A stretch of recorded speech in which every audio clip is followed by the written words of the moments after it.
Bonjour, vous regardez Ceci n'est pas un buzz. Nous sommes en compagnie de deux jeunes spectatrices qui sont ici pour le festival Anima.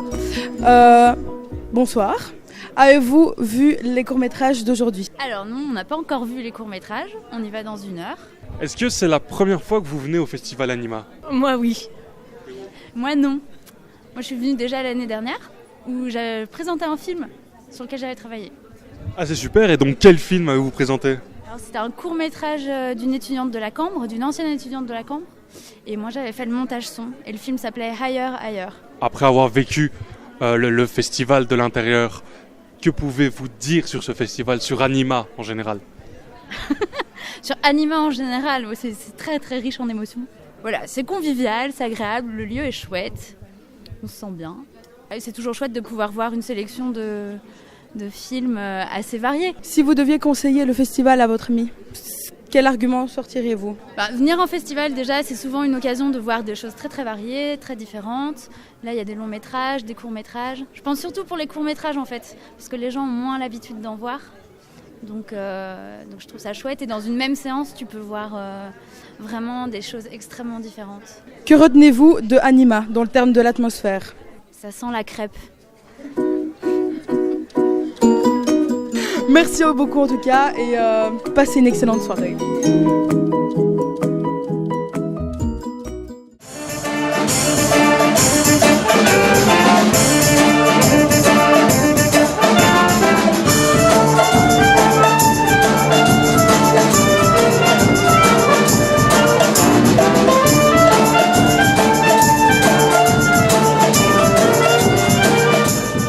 Bonjour, en quoi consiste votre travail ici à Anima?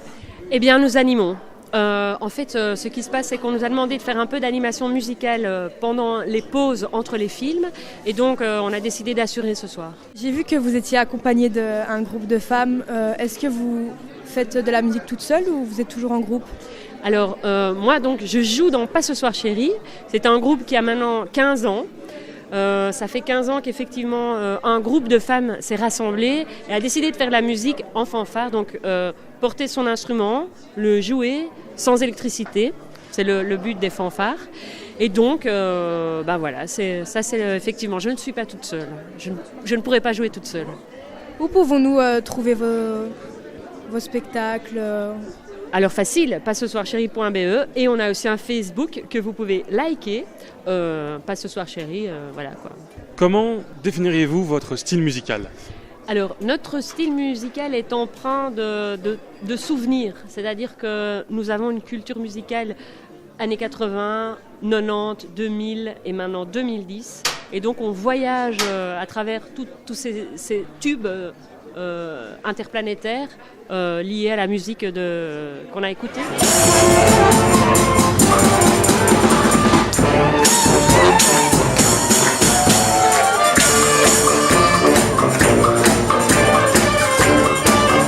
Vous faites essentiellement des reprises ou vous créez vous aussi des morceaux?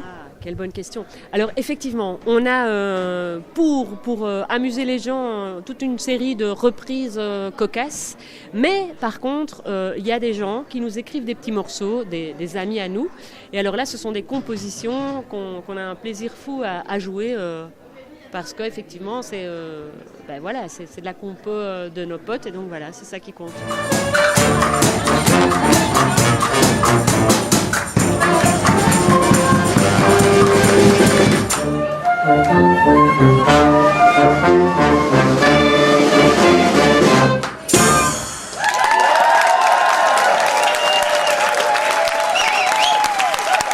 C'est la première année que vous participez au festival Anima? Eh bien non, on a joué, je pense que c'était la 5e ou la 6e édition, ça se passait encore au Passage 44.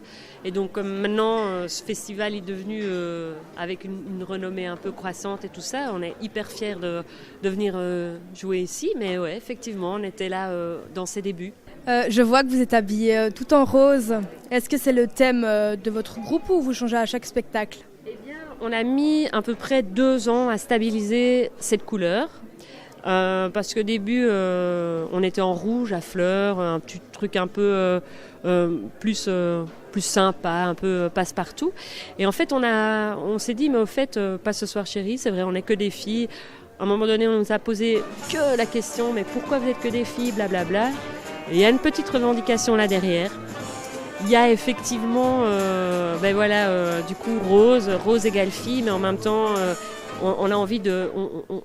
il y a beaucoup d'humour dans le groupe et dans la manière dont on présente nos morceaux aussi. Et donc, du coup, c'est un espèce de pied de nez qu'on veut faire en disant cette couleur qui est pour les filles, attends, on va en parler. Et en fait, on en parle. Voilà. Et c'est vraiment un peu pour ça que ça s'est passé comme ça. Merci beaucoup, Isabelle. On peut vous retrouver sur pascesoirchérie.be. Et vous, je vous remercie également. Portez-vous bien et à bientôt.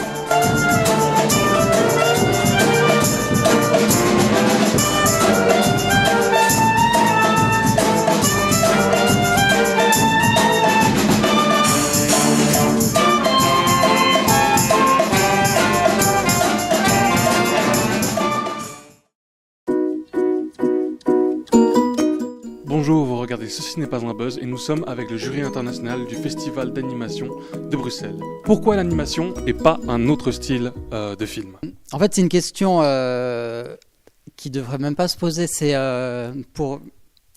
mon moyen d'expression et je pense que c'est pareil pour vous.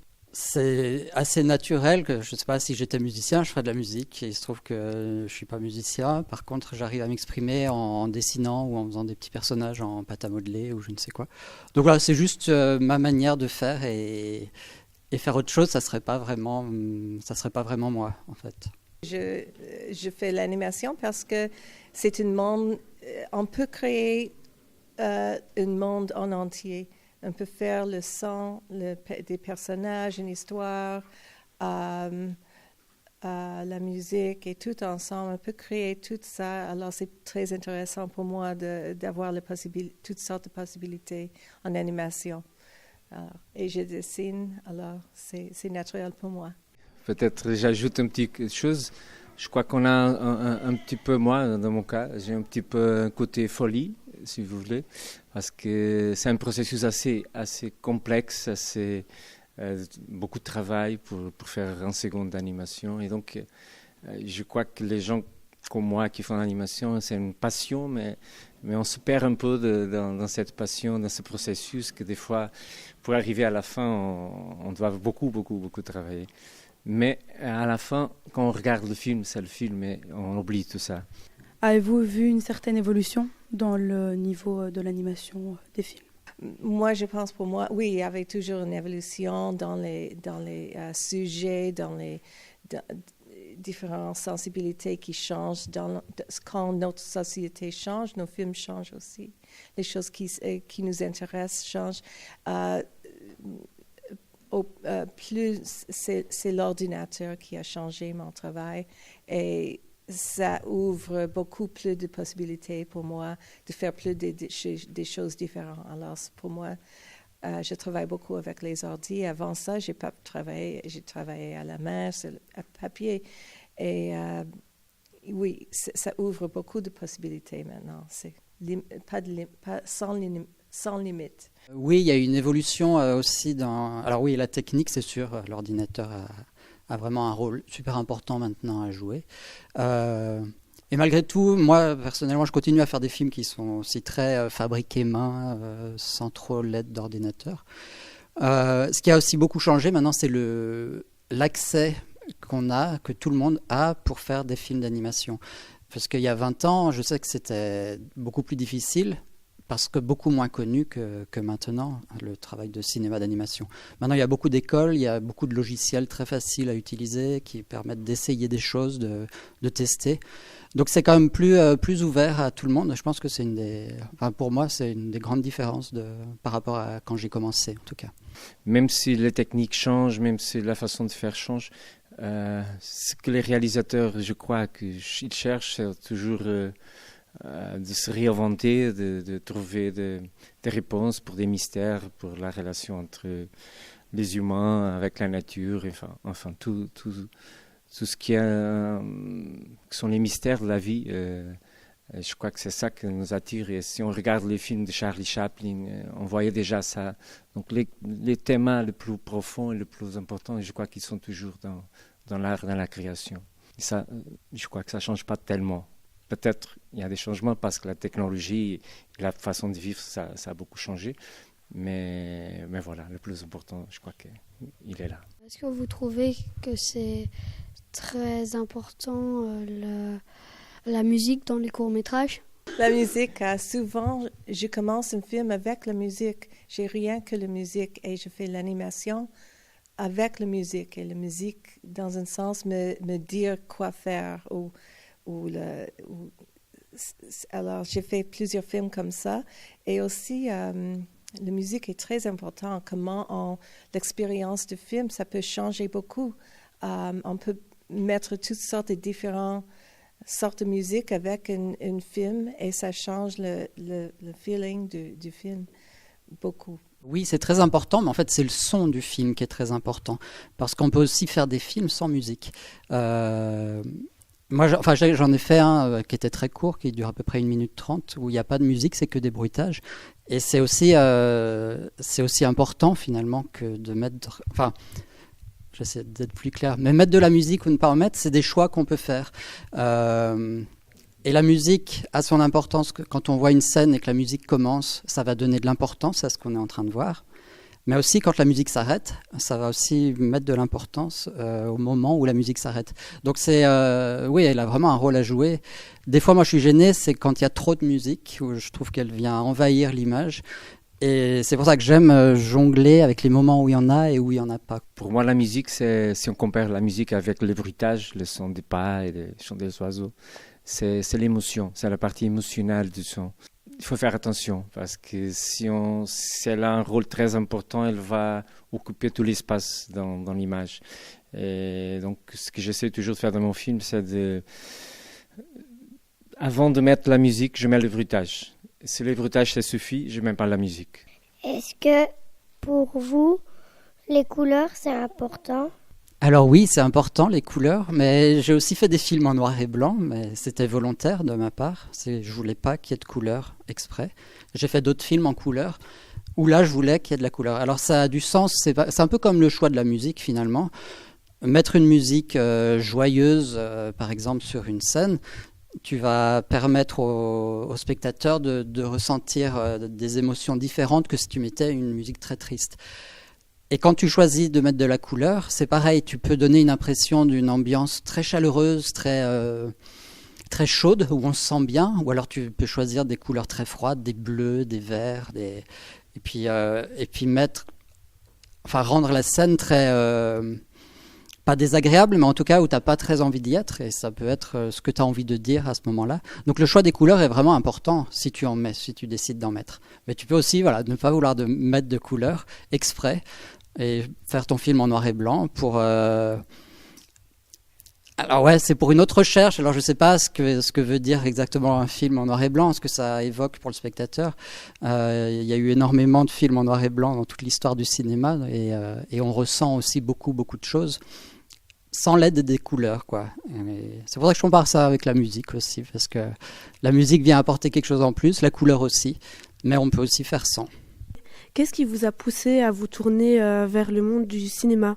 Moi, je pense que l'animation m'a trouvé. Je n'ai pas trouvé animation parce que j'étais dans une école d'art et je voudrais être, je n'étais pas sûre, un peintre, quelque chose comme ça. Et il y avait un cours obligatoire en animation dans l'école où je suis allée et je ne voulais pas le prendre. J'aimais l'animation, mais pas plus comme, pas spécialement.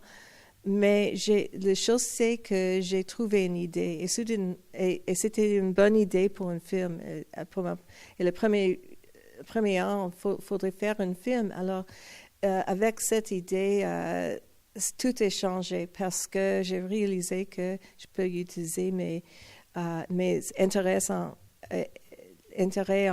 art et en personnage, en performance, en musique et tout peut être, je peux jouer avec tout dans le même médium.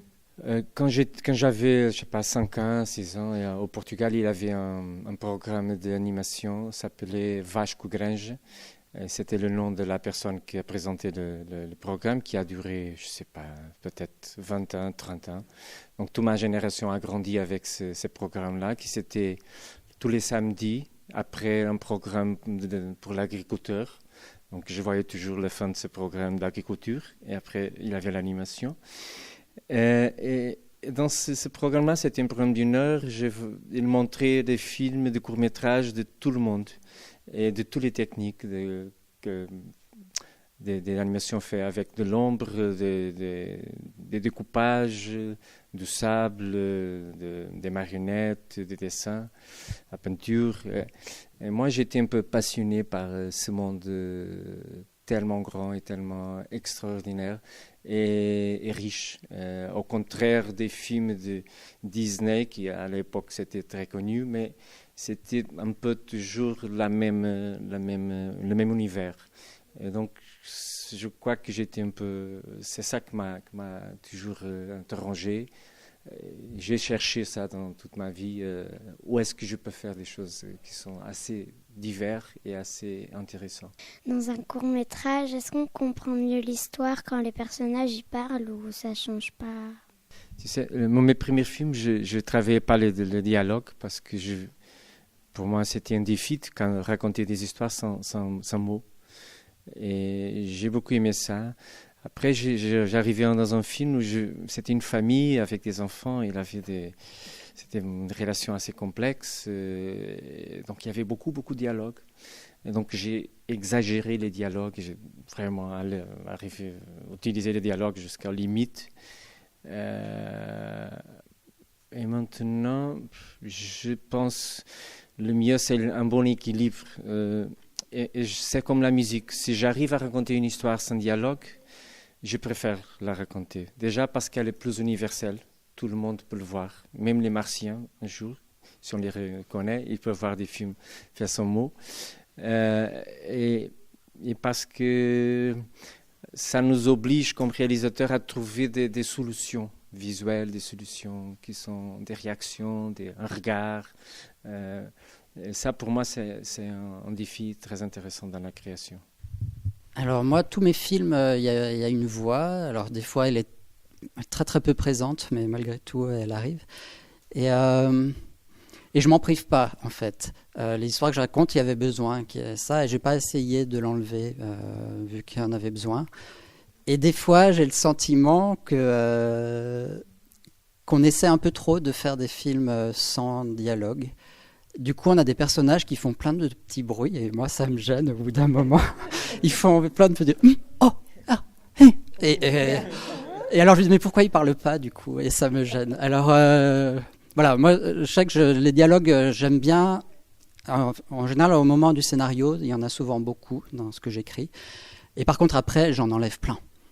Et il reste que ce qui est vraiment nécessaire. Donc j'en mets le minimum, mais il y a besoin qu'ils y soient dans les histoires en tout cas que j'ai faites. Donc je les mets, je m'en prive pas.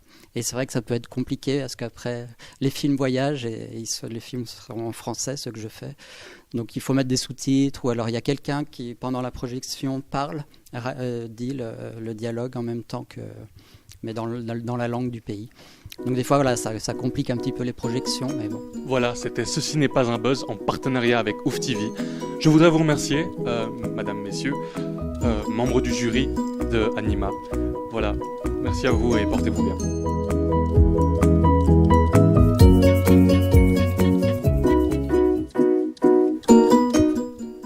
Bonjour, on se retrouve dans Ceci n'est pas un buzz à l'exposition Loving Vincent au festival Anima avec Gaël et Dorian, deux bénévoles du festival. Bonjour, pouvez-vous nous expliquer en quoi consiste votre travail, sur quels aspects, qu'est-ce que vous faites ici en fait au festival Anima? Alors on s'occupe principalement de l'accueil et notamment du scan des billets lorsque les gens vont justement dans les séances. On dirige également les visiteurs dans le hall. Et nous surveillons les expos, ce que nous sommes en train de faire en ce moment. Et les studios également. D'accord, très bien. Et donc, parlez-moi de cette exposition Loving Vincent. Alors, l'exposition Loving Vincent est une exposition de différentes peintures qui ont été réalisées pour l'animation, justement, le long métrage de Loving Vincent, justement. La Passion Van Gogh en titre français. Un film polonais allié avec des studios britanniques. Et donc pas toutes les peintures ne sont représentées, mais différentes sont présentes avec leurs explications dans cette exposition. Quel est le type de public qui vient voir généralement cette exposition ? Comme l'Anima se concentre sur des animateurs, mais aussi bien sur un tout public, tout le monde vient et pense que l'exposition est faite pour tout le monde. Mais la plupart du temps, je tiens quand même à ajouter que ce sont des gens qui connaissent Vincent Van Gogh. C'est évident. Évidemment. Évidemment. Merci beaucoup à vous, en tout cas, et bon courage pour la suite.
Messieurs, dames, du jury Ouf TV et du jury Ceci n'est pas un buzz, je vous en prie, venez me rejoindre.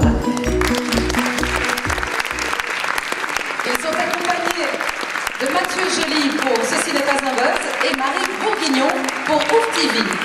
Venez vous mettre près de moi, tout autour de moi.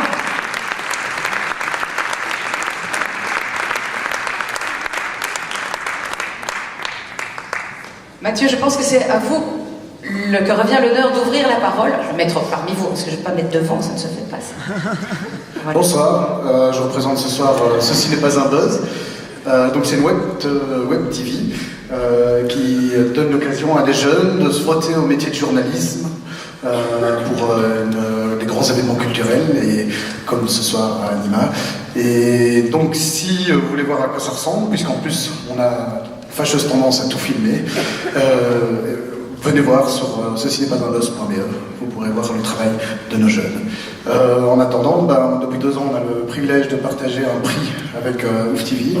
Et pour vous présenter Ouf TV, je vous passe la parole à Marie. Merci beaucoup.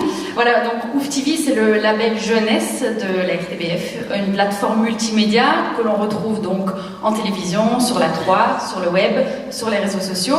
Et chaque jour, c'est une multitude de dessins animés qui sont proposés. Alors la particularité d'Ouf TV, c'est qu'il n'y a pas de publicité.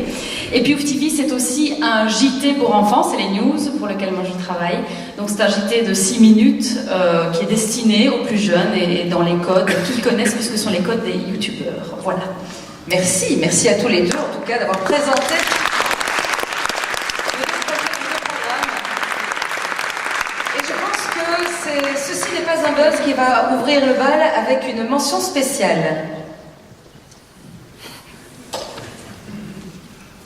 Avec un style graphique simple et efficace, avec une touche d'humour qui parle au petit comme au plus grand, qui met en avant de belles valeurs telles que la persévérance et l'estime de soi, voilà les arguments de séduction de ce petit court-métrage d'animation à qui il ne manque pas grand-chose pour se retrouver sur la première marche du podium de la sélection jeune public. C'est pour cela que nous lui attribuons une mention spéciale. Donc cette mention spéciale qui nous a fait rugir de rire va à... Lyon, réalisé par Julia Hawker.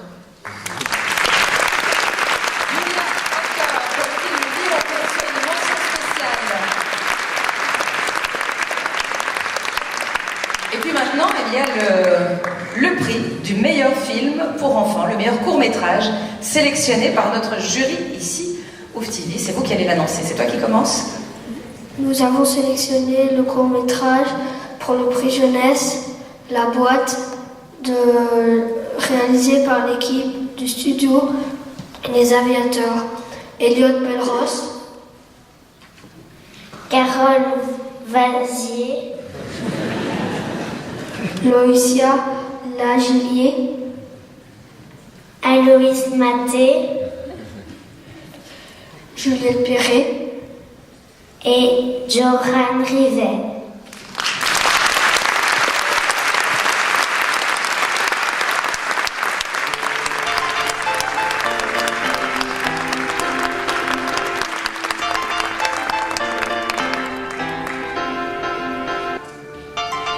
On était toute une équipe à regarder les courts-métrages. Tout a bien été, sauf les votes. Croyez-moi, c'était pas facile.